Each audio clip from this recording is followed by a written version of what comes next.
আসসালামু আলাইকুম, কেমন আছেন সবাই? আজকে আমরা নিয়ে আসলাম খাবারের ব্লগ করব, সেটা আপনাদের সাথে শেয়ার করার জন্য এসেছি।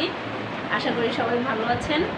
তো আজকে হঠাৎ করে বোনের বাসায় চলে আসলাম এবং বোনের বাসায় নাস্তা খাওয়ার প্রস্তুতি নিলাম। যদিও কোনো প্রস্তুতি ছিল না, কোনো দাওয়াত ছিল না, তারপরে বেহায়ার মতো চলে আসলাম।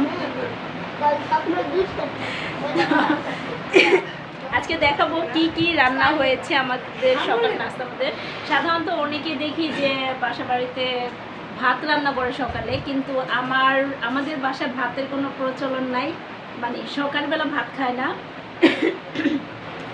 সকালবেলা সাধারণত আমরা পরোটা খাই, ভাজি খাই, অথবা বৌয়া, আমাদের এখানে আঞ্চলিক ভাষায় বৌয়া বলে, সেই বৌয়াটা খাই। জানি না আপনাদের ওখানে কি বলে। যার যার আঞ্চলিক ভাষা আমাকে কমেন্টে জানিয়ে দিবেন যে এই জিনিসটার নাম কি বলেন আপনারা।